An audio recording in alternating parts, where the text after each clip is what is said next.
안녕하세요. 반갑습니다. 레위기 두 번째 시간입니다. 레위기는 거룩이 주제입니다. 자, 이번 과에도 역시 하나님께서 어떻게 이스라엘 백성들을 거룩하게 훈련하시는지를 훈련에 대한 교본을 또 볼 수 있습니다. 자, 이제 하나씩 보도록 하겠습니다. 자, 8장과 9장에는 제사장 위임식과 사역에 대해서 다루고 있습니다. 하나님 앞에 사역을 시작하기 전에 거룩한 그릇으로 철저히 준비되도록 하고 있습니다. 위임식은 7일간 계속되었습니다. 이 위임식 기간 동안에는 회막 밖으로 나가지 못했습니다. 위임식은 제사장을 속죄하기 위함입니다. 그래야지만이 사망을 면할 수 있습니다.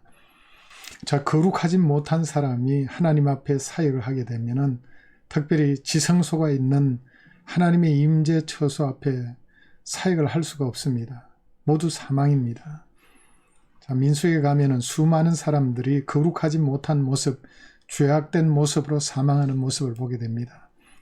하나님을 가장 가까이서 섬기는 제사장은 거룩하지 않고는 결코 하나님을 섬길 수가 없습니다. 자, 위임식 절차는 회중을 회막 앞에 먼저 소집을 합니다. 모세가 아론과 그 아들들을 물로 씻습니다. 자, 이는 내적, 영적 정결함을 바라는 외적, 육체적 행동으로 보입니다. 자, 속옷, 겉옷, 에봇을 입히고 흉패를 붙이고 흉패에 우림과 둠밈을 넣습니다.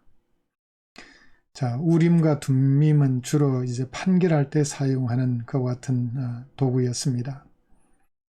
머리에 관을 씌우고 여호와께 성결이라는 패를 붙였습니다.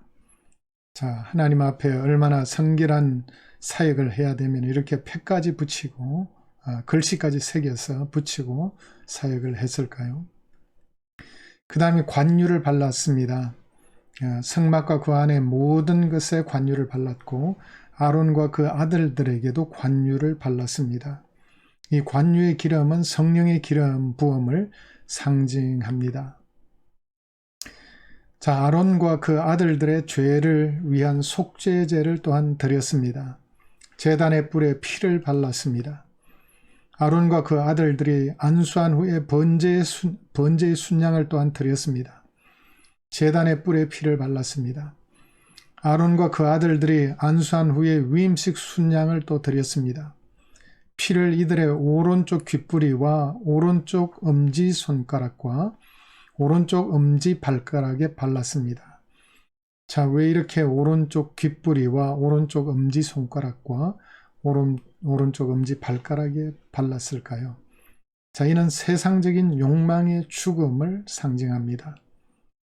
자, 이를 이렇게 설명합니다. 귀는 항상 하나님의 말씀에 귀를 기울여야 하며 손은 항상 하나님의 일을 할 준비가 된 자세를 바른 그에게 주신 소명을 다하기 위하여 분주히 활동하는 것을 상징한다라고 송병 교수는 설명하고 있습니다. 제사장 위임식 이후에 제8일에 모세의 지시로 아론이 처음 제사를 드리게 됩니다. 먼저 제사장 자신을 위해서 속죄제와 번제를 드렸습니다. 제사장의 철저한 정결을 의미합니다. 그 이후 아론은 백성을 위해 속죄제와 번제와 소제와 화목제를 드립니다. 제사 후에 모세와 아론이 축복하자 여호와의 영광이 나타났고 불이 여호와께로부터 나와서 제단 위에 번제물과 기름을 살랐습니다. 자, 이 광경을 지켜본 온 백성이 소리를 지르며 엎드렸습니다. 자, 구약 제사장직은 예수 그리스도의 제사장직을 여러모로 예표하고 있습니다. 자, 예수님은 멜기세덱 계열의 제사장이셨습니다.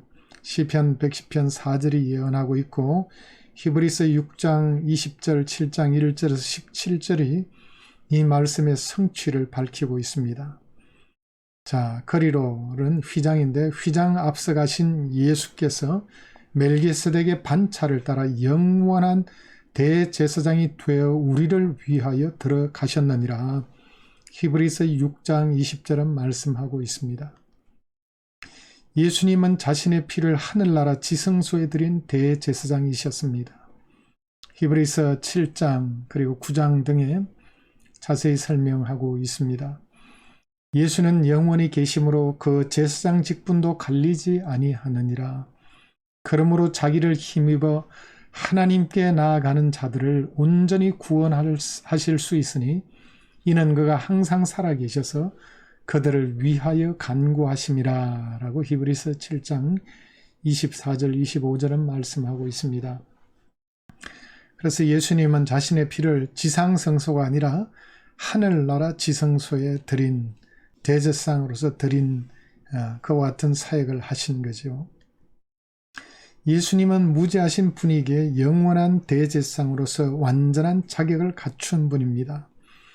자, 지상 제사장은 제사를 드리기 전에 먼저 자신을 위해서 먼저 속죄를 해야 되었습니다. 그러나 예수님은 무죄하신 분이기 때문에 자신을 위해서 속죄하실 필요가 없고 또 영원한 대제사장이시기 때문에 완전한 자격을 갖추신 분입니다. 그래서 우리는 기도할 때마다 예수님 이름으로 기도합니다라고 기도합니다. 예수님의 중보 사역을 통해서 기도한다는 의미죠. 자, 10장에는 제사장 직무 태만의 위험성을 밝히고 있습니다. 자, 규정하지 않은 불을 갖고 와서 여호와께 드린 나답과 아비후는 죽임을 당했습니다. 자, 하나님께서 명한 제사 규정을 위반하게 되었을 때 어떤 일이 발생하는지 후대는 똑똑히 보고 경고를 삼기 위함입니다. 구약시대 율법을 어겼다가 공적으로 사망한 자는 하나의 시범 케이스입니다. 자, 안식일에 나무하다가 처형당한 자 이야기가 나오죠. 자, 만약 안식일에 일하다가 모두 죽는다면 수많은 사람이 죽었을 겁니다. 시범 케이스로 죽은 것입니다. 자, 여호와의 이름을 저주하였다가 처형당한 자 레위기 24장에 나옵니다. 역시 시범 케이스였습니다.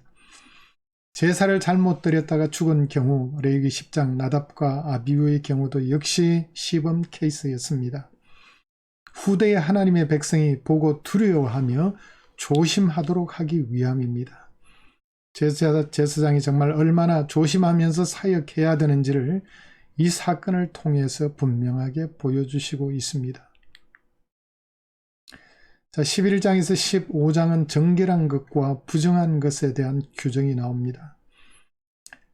이스라엘 백성은 하나님을 진중에 모신 거룩한 백성이 되도록 부름받았기 때문에 음식이나 출산이나 피부병이나 유출병에 대하여 정함과 부정함을 분별해야 했습니다.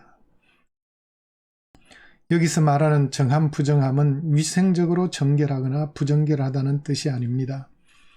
정결함은 어디까지나 제의적인 정결을 의미하는 것입니다. cultic purity를 말하는 것입니다. 제사적인 관점에서 볼 때 정결을 말한다는 의미죠. 자, 누가 진중에 살고 누가 진 밖에 살아야 하는지 정결함과 부정함을 구분하고 있습니다. 이를 구분하는 사람은 제사장이었습니다. 자, 정함과 부정함, pure and impure를 거룩한 것과 속된 것, holy and profane과 혼동하지 말아야 됩니다. 정한 것은 거룩한 것이고 부정한 것은 속된 것으로 오해하지 말기를 바랍니다. 자, 많은 사람이 이렇게 오해를 하고 있습니다. 정한 것과 거룩한 것, 부정한 것과 속된 것을 같은 걸로 얘기했는데 결코 같은 뜻이 아닙니다. 거룩한 것은 하나님께 속한 영역이고 속된 것은 인간의 영역에 속한 것입니다. 세속에 속한 것이 바로 속된 것입니다. 자, 속된 것 중에도 정한 것이 있고 부정한 것이 있습니다. 속된 것 중에 정한 것은 가치 중립적인 것입니다. 정한 것이 오염되게 되면 부정한 것이 됩니다. 부정함에서 정결하게 돼야 정한 상태로 회복이 됩니다. 자, 어떤 것은 정하고 어떤 것은 부정한 것인가? 자, 이를 구분하는 기준은 무엇일까요? 자, 이에 대한 판별 기준은 오직 여호와께서 아시는 일입니다. 하나님께서 어떤 것은 정하고 어떤 것은 정하지 않다고 지시하셨기 때문입니다. 자, 성속, 거룩하고 속된 것, 그리고 정하고 부정함의 관계를 이 도표는 잘 보여주고 있습니다. 벤게물이라는 학자가 만든 겁니다. 자, 만물은 거룩한 것과 속된 것으로 구분할 수 있습니다. 그리고 속된 것은 정결한 것과 부정한 것으로 구분할 수 있습니다. 그래서 거룩한 것은 정결한 것이고 속된 것은 부정한 것이란 등식이 아니라, 자, 이렇게 만물을 먼저 두 가지로 크게 구분하는데, 거룩한 것은 하나님께 속한 것이고 속된 것은 이 세상에 속한 것인데, 이 세상에 속한 것 중에는 정결한 것과 부정한 것이 있다는 것입니다. 자, 이 그림이 이 성속, 정함, 부정함의 관계를 이해하는 데 큰 도움이 될 것입니다. 자, 정한 짐승과 부정한 짐승에 대해서 11장이 또 가르치고 있습니다. 오직 정한 짐승만 먹도록 허용을 했습니다. 짐승 중에는 굽이 갈라져 있고 색임질하는 것은 정한 짐승이고, 예를 들면 양이나 염소나 소 등입니다. 이들 기능 중에 하나만 빠져도 부정한 짐승이 되었습니다. 예를 들면 돼지, 낙타, 사반 등이죠. 돼지는 쪽발은 갈라져 있지만은 되새김질을 안 했죠. 낙타는 발이 갈라져 있지 않죠. 그죠? 자, 어류 중에는 지느러미와 비늘이 있는 것은 정한 것이고, 이것이 없는 어류는 모두 부정한 것으로 분류되었습니다. 예를 들면 게나 랍스터 같은 경우에 맛있는 이런 어류들도 먹을 수가 없습니다. 갑각류를 먹을 수가 없습니다. 왜냐하면 지느러미, 비늘이 없기 때문입니다. 자, 새들 중에도 부정한 것은 이름을 구체적으로 열거하고 있고, 날개가 있고 네 발로 기어다니는 곤충은 부정하지만 그 중에 발로 뛰는 것은 먹을 수 있었습니다. 자, 새들 중에 부정한 것은 이름을 구체적으로 열거를 하고 있는데, 독수리, 솔개, 물수리, 말똥가리, 까마귀, 타조, 타흐마스, 갈매기 등은 모두 다 부정한 것으로 여겨졌습니다. 더 많은 목록이 나옵니다. 성경을 참고하시기 바랍니다. 자, 땅에 기는 길짐승 중에도 부정한 것은 이름을 구체적으로 열거하고 있습니다. 자, 29절에서 30절에 나옵니다. 이들 짐승의 사체를 만지거나 떨어지게 되면 부정하게 됩니다. 자, 예를 들면 두더지나 쥐나 도마뱀 종류들, 악어, 카멜레온 등은 부정한 길짐승으로 여겨졌습니다. 자, 부정한 짐승을 먹지 말아야 할 이유는, 자, 레위기 11장 44절 45절에 이렇게 말씀하고 있습니다. 나는 여호와 너희 하나님이라. 내가 거룩하니 너희도 몸을 구별하여 거룩하게 하고 땅에 기는 길짐승으로 말미암아 스스로 더럽히지 말라. 나는 너희 하나님이 되리고 너희를 애굽 땅에서 인도하여 낸 여호와라. 내가 거룩하니 너희도 거룩할지어다. 자, 이런 부정한 짐승을 먹지 말아야 되는 이유는 하나님께서 거룩하듯이 우리도 거룩해야 되기 때문입니다. 자, 구약시대는 이런 정하고 부정한 짐승으로 거룩과 속된 것을 구분했는데, 신약시대에 오게 되면 정하고 부정한 짐승에 대해서 신약 성경은 다르게 가르치고 있습니다. 자, 뒷부분에 보겠습니다. 자, 정하고 부정한 짐승의 구분 기준을 보겠습니다.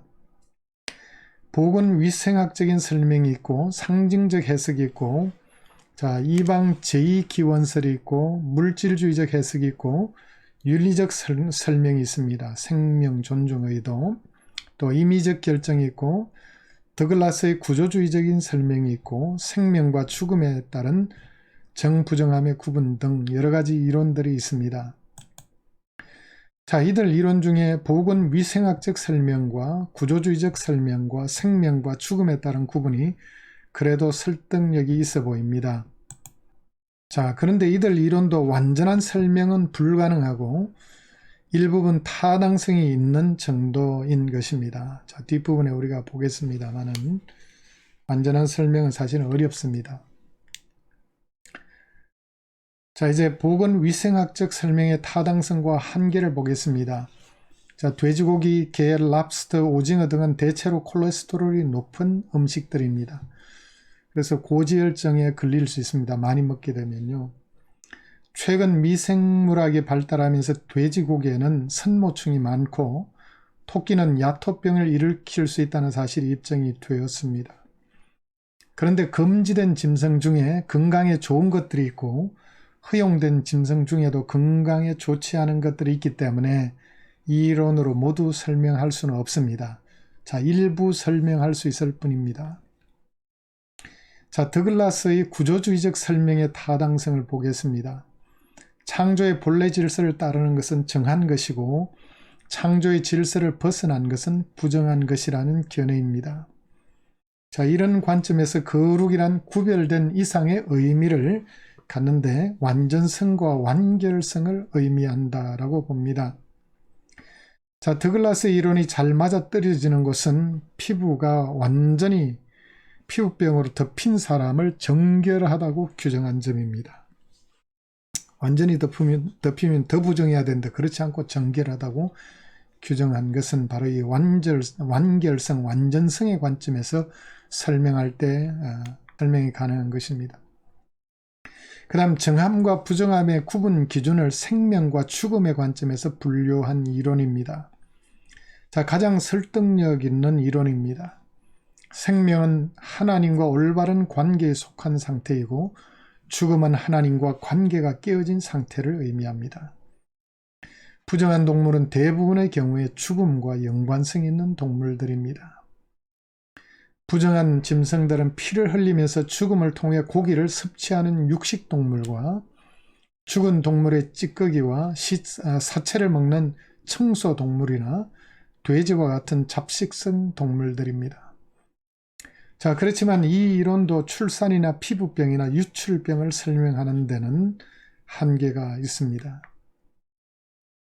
그래서 저는 이 종합적인 관점의 필요성을 주장을 하고 있습니다. 종합적인 접근이 필요하다고 저는 보고 있습니다. 자, 출산 후 일정 기간이 지난 후에 정결케 되는 규정이나 피부병에 대한 규정이나 유출병에 대한 규정은 보건위생상 이유가 가장 타당해 보입니다. 산모는 출산 후 일정 기간 동안 격리함으로써 산모와 아기의 건강을 지키는 데 도움이 될 것입니다. 자, 한글 성경에는 나병으로 번역하고 있는 짜라트라는 이 말을 나병이라기보다는 사실 사전적인 의미는 전염성 있는 피부병을 가리키는 것으로 봅니다.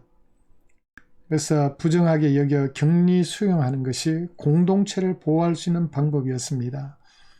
자, 요즘처럼 코로나 바이러스 유행하는데 병에 걸린 사람 같이 섞여 살면 모두 다 감염되게 되죠. 그래서 격리 수용함으로써 공동체를 보호하게 되는 것이죠. 자, 현대의학이 발전하면서 사람의 체액이 병을 옮기는 주된 수단임을 발견하게 되었습니다. 자, 그래서 출산, 피부병, 유출병에 대한 규정들은 언약 공동체 구성원들의 건강을 고려한 은혜의 배려였다고 봅니다. 대부분의 제사에서 지방은 번제단에서 불태우도록 규정하고 있는 것도 제사장과 예배자의 건강을 배려한 하나님의 지혜가 숨어 있습니다. 자, 의학이 발달하면서 동물 지방이 건강에 나쁘다는 사실이 입증이 되었습니다. 그래서 현대의학이 발전하면서 또 이 체액이 병을 옮기는 수단이 되고 매개체가 되고 또 지방이 몸에 나쁘다는 사실 등을 생각할 때 검하고 있는 것은 상당 부분, 격리 수용을 하고 있는 것은 상당 부분 건강을 배려한 하나님의 은혜의 조치임을 우리가 알 수가 있죠.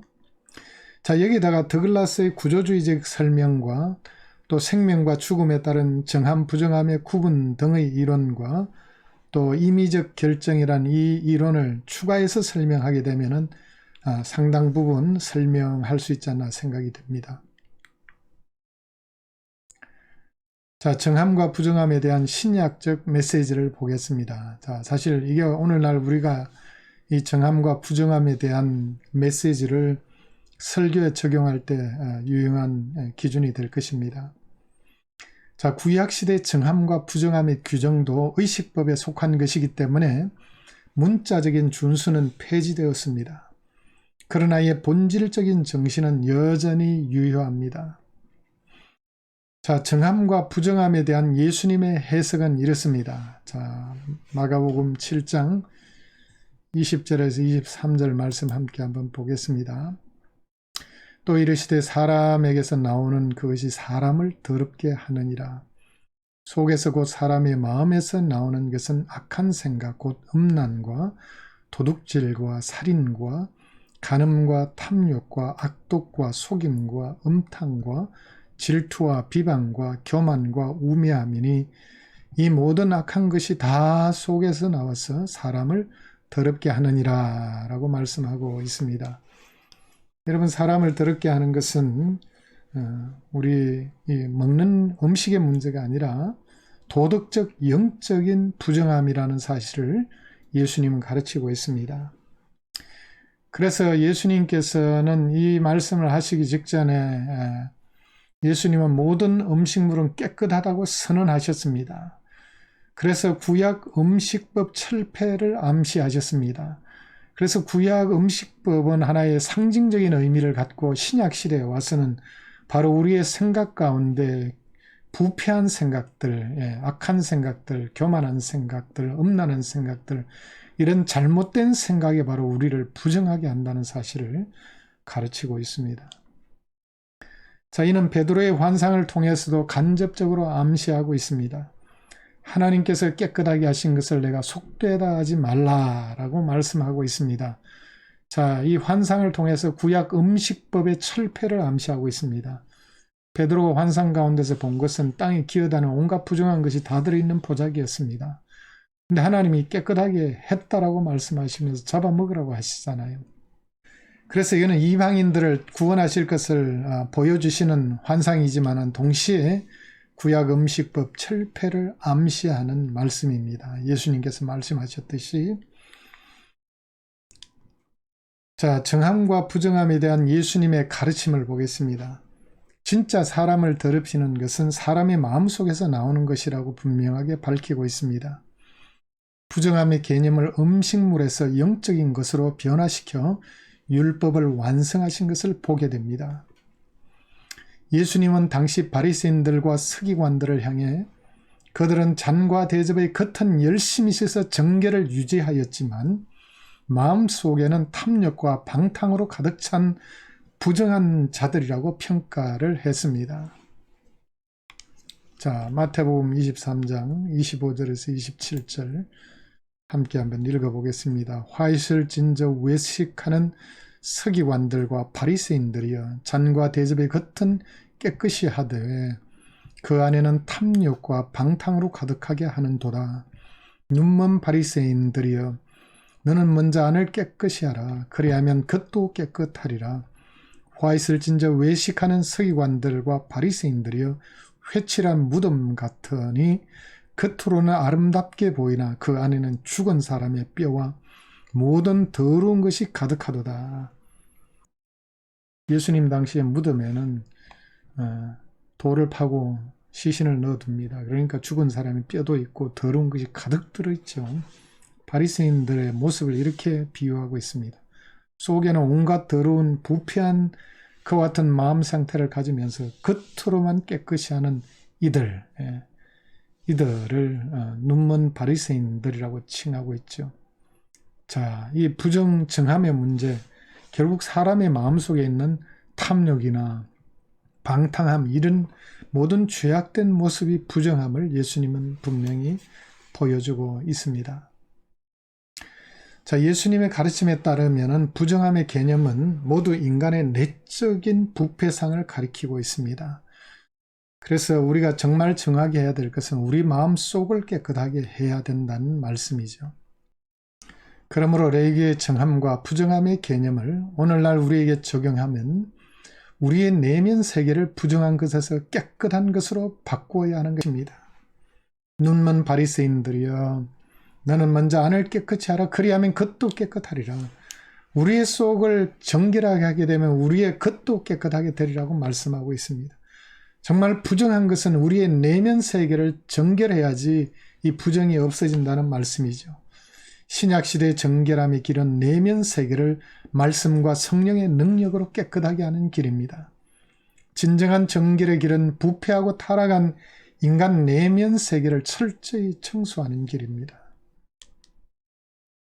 정함과 부정함을 생명과 죽음의 관점에서 설명한 이론에 따르면 구약시대의 부정한 짐승들과 산후 불결함과 전염성이 있는 피부병과 유출병 등과 같은 부정함들은 모두 죽음을 상징하는 것입니다.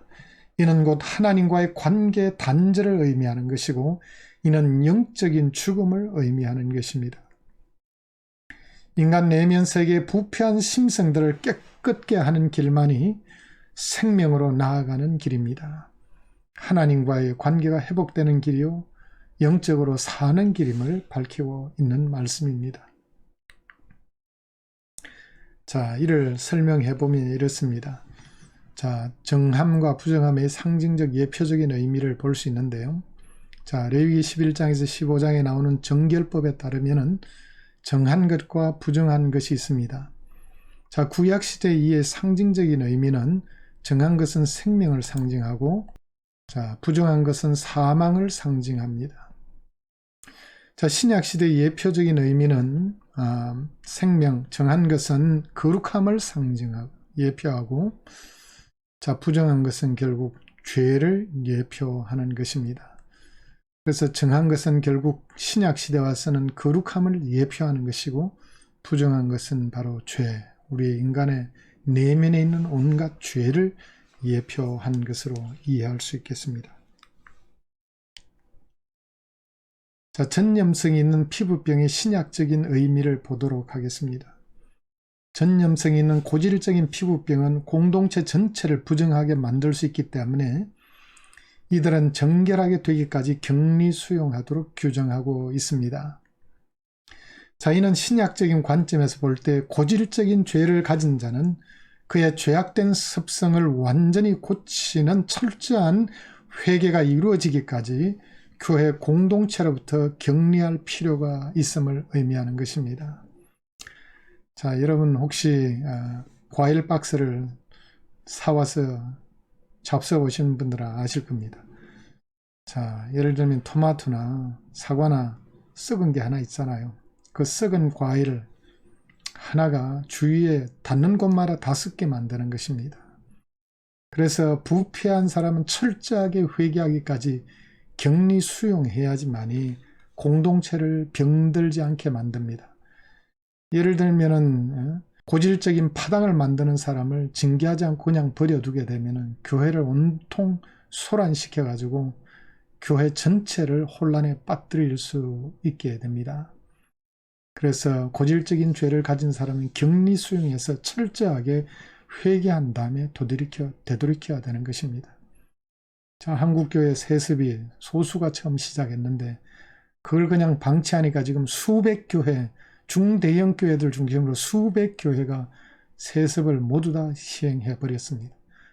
그래서 세상으로부터 지탄을 받는 이유 중에 하나가 이런 심각한 고질적인 문제점을 제대로 고치지 않았기 때문에 오늘날 이 지경이 된 것입니다. 자, 이런 관점에서 사도 바울이 고린도 교회의 가늠한 자를 교회 공동체에서 내쫓으라고 명한 것과 통하는 것입니다. 고린도전서 5장에 나오죠. 그가 철저히 회개하기까지 격리하도록 바울은 명하고 있습니다. 전염성은 신약적 관점에서는 죄의 전염성이라는 영적인 의미가 있는 것입니다. 교회는 죄의 전염성을 철저히 차단해야 합니다. 그래서 건실한 징계가 꼭 필요한 것입니다. 종교개혁자들은 이 건실한 징계를 올바른 교회의 그런 판별 기준 중에 하나로 보았습니다. 그런데 오늘날에는 이 징계가 사라져 버렸습니다. 징계하면 다른 교회로 가버리죠. 참 그렇게 돼서 점점 교회의 위신이 떨어지고 있는 것입니다. 정말 목회를 제대로 한다면은 건실한 징계, 비록 떠난다 할지라도 확실한 징계를 해야 되는 것입니다. 자, 16장에는 속죄일 규정을 다루고 있습니다. 매년 7월 10일은 속죄일입니다. 대제사장이 지성소에 피를 들고 들어가서 속죄했습니다. 일반 속죄제는 평소에 드리던 속죄제를 통해서 죄 용서함을 받았습니다. 속죄일 제사는 특수 속죄제로서 평소에 처리하지 못한 죄를 용서받기 위한 장치였습니다. 예를 들면 잊어버린 죄들 등을 용서받는 길이었습니다. 속죄일에는 대속 불가한 악행으로 인한 지성소의 부정결이나 대속 가능한 악행들, 그리고 악행에 대한 회중 공동으로 책임져야 할 죄, 깨닫지 못하거나 망각하여 해결되지 않은 죄, 부정결로 인한 죄 등을 해결했습니다. 이런 관점에서 속죄제나 속죄일 규정은 하나님의 백성의 죄와 부정의 문제를 해결하는 거룩 회복 장치라고 볼 수 있습니다. 그렇죠? 그래서 정말 속죄제나 속죄일은 이스라엘 백성들의 거룩을, 잃어버린 거룩을 회복하기 위한 장치였습니다. 자, 속죄일의 제사 절차는 일반 속죄제와 좀 차이가 있습니다. 자, 일반 속죄제는 죄 지은 사람의 속죄를 위해서 상시로 드릴 수 있었고, 피를 뿌리는 것도 제사장과 회중을 위해서는 성소에 뿌렸고, 일반인들을 위해서는 번제단에 뿌렸습니다. 그런데 속죄일은 1년 단 하루 7월 10일에 한정되었고, 피도 대제사장이 지성소까지 들어가서 뿌렸습니다. 회중들은 그날을 안식일로 정하고 자신을 괴롭게 하는 절차가 따랐습니다. 자, 속죄의 대상은 자신과 가족을 위해서 먼저 속죄제를 드려야 됐습니다. 대제사장이 이렇게 했다는 말이죠. 수소를 제물로 드리고 세마포옷을 입고 향년으로 속죄소 위를 덮은 다음에 속죄소 위와 앞에 7번 피를 뿌렸습니다.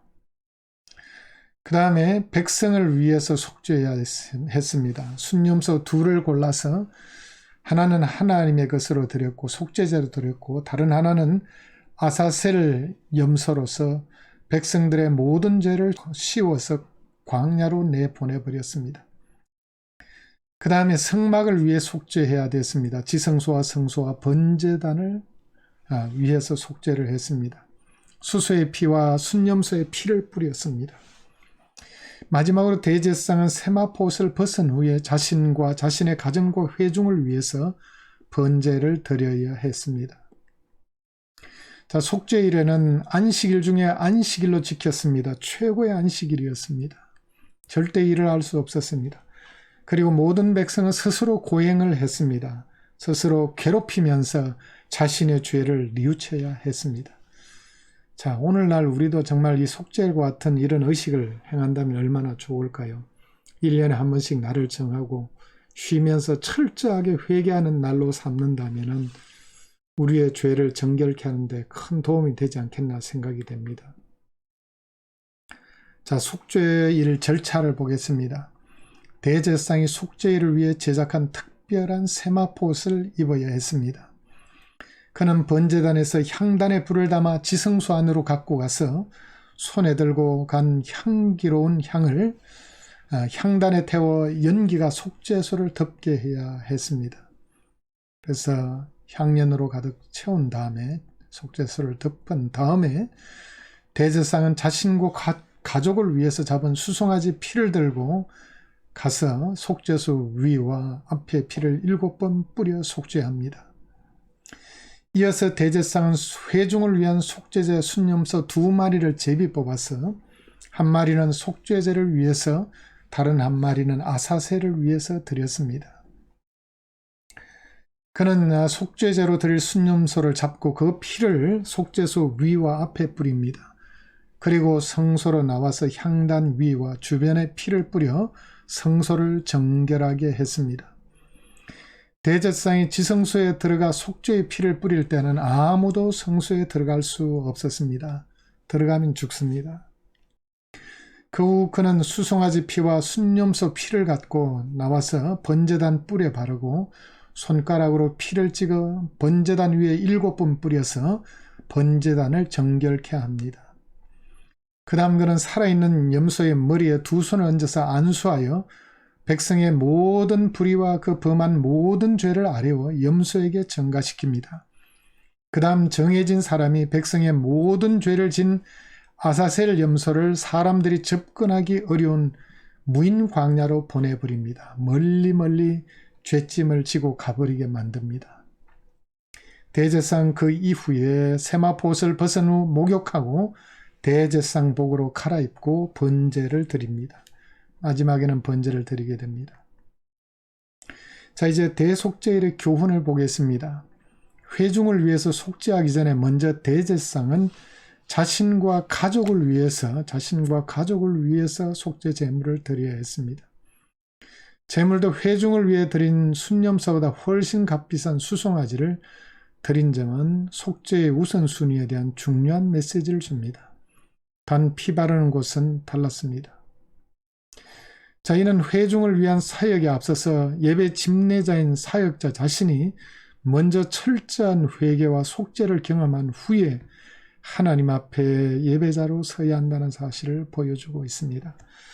자, 이 대속죄일에 제사 드린 것을 보면요, 오늘날 사역자들이 어떤 마음으로 사역해야 되는지를 잘 보여주고 있습니다.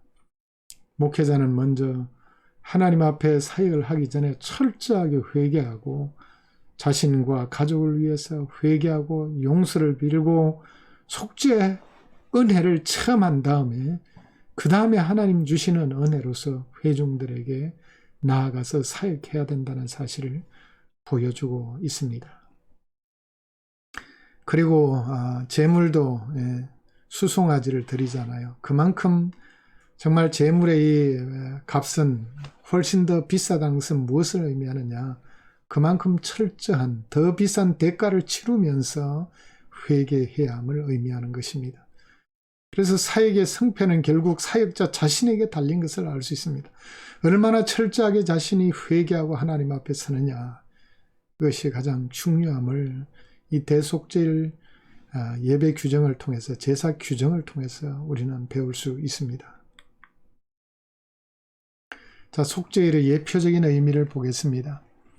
회중을 위해 드린 2마리의 순념소는 예수 그리스도의 대속 사역의 이중적인 의미를 보여줍니다. 속죄 제물로 죽은 순념소는 예수님의 대속적 죽음을 통하여 우리의 죄를 대속하신 것을 보여주고 있습니다. 아사셀 염소는 우리의 죄를 멀리 옮겨버리시고 다시는 기억하지 않으시는 죄의 철저한 제거를 모형론적으로 보여주고 있습니다. 시편 103편 12절 말씀 참고로 찾아보시길 바랍니다. 자, 밀그롬을 주축으로 속죄제나 속죄일 규정을 설명하면서 성전을 정화하는 것과 범죄자가 용서받는 것을 너무 구분해서 생각하는 것은 문제점이 있습니다. 자, 밀그롬은 유대인 학자입니다. 그렇기 때문에 우리 개신교 교인들이 받아들이기 어려운 그런 점들이 있다는 점, 유명한 학자지만 여러분 알고 있어야 됩니다. 제물의 피는 성막 성전을 정화하는 역할을 하고 예배자의 죄 용서는 죄인의 회개를 통해서 이루어진다고 이렇게 주장합니다. 이는 이중 속죄론인데 이 이론에는 문제가 많습니다. 제물의 피는 성막 성전을 정화하고 예배자 죄 용서는 회개를 통해서 용서받나요? 아니죠. 피가 같이 죄인의 죄도 용서하죠. 이렇게 구분해서 생각할 수가 없습니다. 자, 이것은 어디서 나왔냐? 밀그롬이 유대인 학자이기 때문에 유대적인 관점에서 나온 것입니다. 그래서 밀그롬의 단점을 여러분 잘 알고 계시기를 바랍니다. 자, 신약적 관점에서 보면 구약의 성막 성전에서 드리는 속죄제는 예수 그리스도의 십자가의 대속적 죽음을 통한 속죄 예표입니다. 죄인의 회개가 의미 있는 것은 예수 그리스도의 대속적 죽음이 있기 때문에 가능한 것입니다. 예수님이 십자가의 대속과 죄인의 회개를 결코 분리해서 생각할 수가 없습니다. 구약시대의 속죄일은 속죄가 유효하려면 회중들이 합당한 회개와 함께 절기를 지킬 때 이 둘이 함께 어우러져서 효력을 발휘한 것입니다. 그래서 대제사장은 속죄를 위해서 제사를 집례하지만 동시에 회중들은 그날을 안식일로 정하고 스스로 괴롭게 하는 철저한 회개가 동반되어야 합니다. 속죄일에 스스로 괴롭게 하는 의식은 오늘날 회개의 의미에 대해 귀중한 깨우침을 줍니다. 진정한 회개는 자신의 죄에 대해서 철저히 통회하며 슬퍼하며 행위의 변화를 가져오는 회개가 동반되어야 되는 것입니다. 그래서 정말 철저한 가슴을 치며 회개하는, 통회하는 마음, 이것이 회개에서 얼마나 중요한지 우리가 이 속죄일 규정을 보면 알 수가 있습니다. 이번 시간 여기까지 강의하도록 하겠습니다.